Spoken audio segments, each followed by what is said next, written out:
Nowadays, it's increasingly rare to come across content that isn't filled with rapid cuts, background music, flashing images, and an overload of information, text, and more flying across the screen constantly. All of this is designed to capture and hold our attention, aiming for one thing: retention. Retention is the buzzword for content creators today. It's all about maximizing the amount of time we can keep you, the viewer, engaged with our content. But, if you've been following my content for a while, you've probably noticed that I don't really focus on that. I'm not here to simply surrender to the algorithms by speeding up my videos or creating a chaotic mix just to keep you glued to the screen. What I want is much simpler: to spend some quality time with you, to have a conversation about life and how we can live more peacefully, without the rush and anxiety that comes from constantly jumping to the next video in the sidebar or the next alert on your Instagram, which might already be buzzing with notifications, pulling your brain towards the next dopamine hit. In recent years, with the rise of short videos, the pace of online content has become incredibly fast. We now have metrics that suggest making a cut every 3 seconds just to keep the viewer's attention, but the truth is, this often distracts more than it helps people actually consume and absorb the content we're trying to share. This trend has, in many ways, ruined both the consumption and creation of content. That's why I decided to make this video about applying minimalism to the stimuli and consumption habits we face every day. I'll admit, I've fallen into the trap of consumerism myself, both as a creator and as a consumer. But today, I've found a balance where I'm much more mindful of the content I consume, particularly when it comes to protecting my free time, which is the one thing we can't get more of. Time is finite, we can't create it or earn more of it. This makes it crucial to be diligent about how we use our time, especially now, when one of the biggest time thieves is consumption itself, whether it's social media, endless streaming of shows and movies, or other forms of media that are created just to generate volume and steal more of your time without actually teaching anything valuable. My philosophy is to create the kind of content that I would want to watch myself.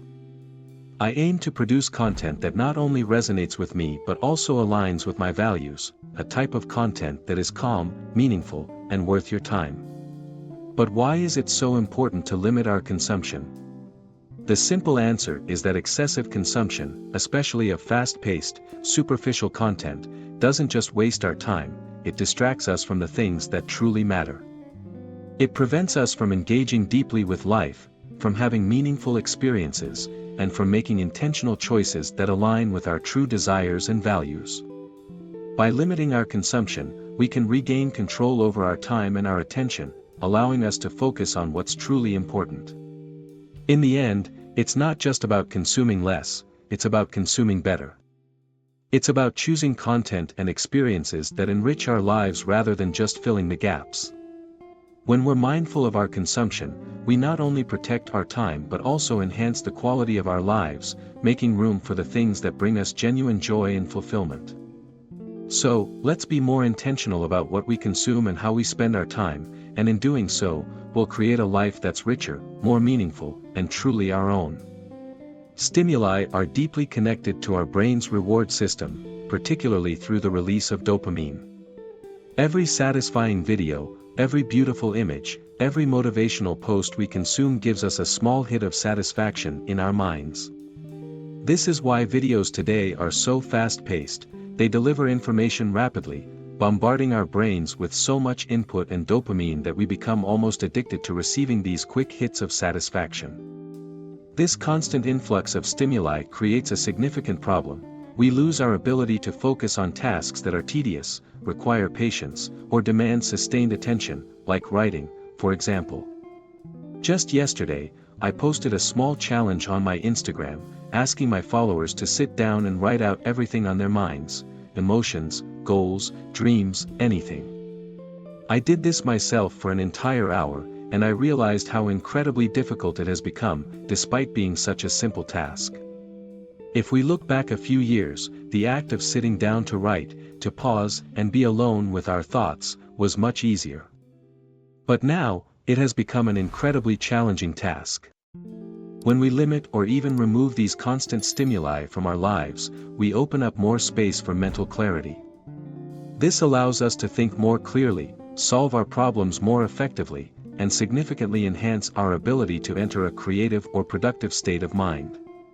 Today, it often takes us 30 minutes or more just to get into the zone where we can focus, create, or work efficiently.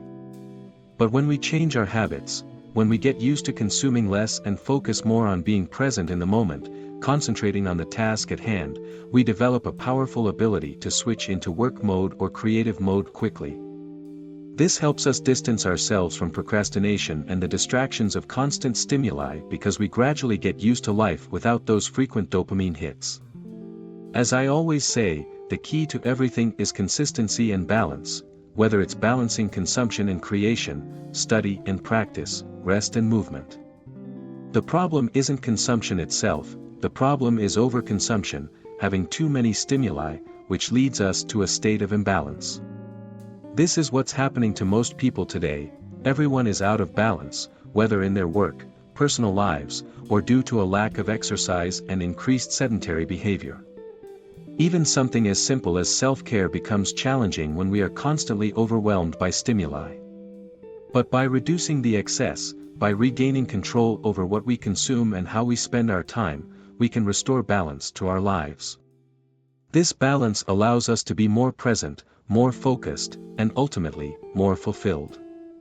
It's not about eliminating all consumption, it's about finding the right amount, so we can maintain equilibrium and live a more intentional and satisfying life. In today's world, studying and working have become incredibly challenging tasks for the average person. It's truly alarming to realize that when we go online, we often find ourselves admiring other creators or individuals who have become our references, simply because they are consistent and balanced in their daily lives. We find it remarkable that they can focus, take care of themselves, and maintain a steady routine. This trend has become increasingly strong in recent years. As someone who has been a consistent person, those of you who have been following me for nearly 6 years know this. I am practically the same person you first met. People often come to me and say, "Wow, it's amazing how you stay consistent with everything you do." But I'm just an ordinary person. I do what needs to be done, work, study, take care of myself, and so on. I'm not a superhuman. I simply strive to maintain balance in my life. Over the years, through applying minimalism, I've come to understand that we need certain filters in place. We need to develop self-awareness, to hold ourselves accountable when we're spending too much time consuming movies, binge-watching series, playing video games excessively, or sleeping too much, or too little. It's not just about the simple act of picking up your phone and watching a TikTok video. Sure, that takes only a few minutes, but those minutes can easily turn into 30 minutes, then an hour, and before you know it, 2 or 3 hours a day. Over the course of a week, that adds up to dozens of hours lost without you even realizing it. Those are the very hours you later claim you don't have for studying, developing new skills, changing your career, or taking care of yourself. And then you get caught in a loop of saying, "I don't have time," or "I don't have money," while coming up with a myriad of excuses. Whether you like it or not, these are just excuses to mask the fact that you're simply not managing your time well and are over-consuming. This leads us to the question, why do we consume so much content? Generally, it's because we're bored, and we can't stand being alone with our thoughts. Instead of sitting down with a cup of coffee, reflecting on life, writing about what we need to do, or tackling the tasks at hand, we end up reaching for our phones and getting lost in the endless scroll of content. This behavior becomes a barrier to self-improvement and growth. So, how do we break this cycle? It starts with awareness and setting boundaries. We must consciously choose to limit our consumption and redirect our focus towards activities that truly benefit us. By doing so, we reclaim our time, energy, and ultimately, our lives. This isn't about becoming a monk or renouncing all forms of entertainment, it's about striking a balance and making sure that the time we spend on leisure activities doesn't interfere with our personal growth and responsibilities. In the end, the key is to maintain consistency in the right areas of our lives and to be mindful of how we allocate our time. The more we practice self-discipline and mindful consumption, the easier it becomes to stay on track, achieve our goals, and live a life that is both fulfilling and balanced. Stop and think, how many times have you found yourself waiting in line at the bank or in any tedious everyday situation and, instead of just standing there, you picked up your cell phone and started consuming content? Today, we have such easy access to our phones that we can consume content anywhere, at any time. And so, we end up becoming hostages to this constant consumption. As I mentioned previously, this excessive stimulation leaves our mind overstimulated. How many times have you laid in bed to sleep, closed your eyes and, instead of finding darkness, you saw shining in a whirlwind of images passing through your mind? It's movies, messages, videos, everything you consume throughout the day that keeps pairing together in your head. This is a clear sign that you are consuming too much and in fact need a stimulus detox. So, after watching this video, take the opportunity to do something different. Take your cell phone, put limits on how long you use apps or even delete some of them. Use the basic practices of digital minimalism to limit the time you spend online. Instead, do something outside the internet, see if you have laundry to do, solve a pending task, take care of your finances, plan your future, or simply rest. Dedicate time to the things you always say you don't have time to do. Please stop wasting time with so much stimulus. You'll thank me for this in the future, your brain will thank you, and you'll feel so much lighter in just a few days, simply by changing these little habits in your everyday life. And the best of all is that you will realize, in practice, that you can do many more things and achieve significant results with these small, but powerful, changes. If you liked today's video, don't forget to leave a comment below, telling us what you thought, and giving it a like. If you're new here, subscribe to the channel. See you soon, and thank you so much for watching.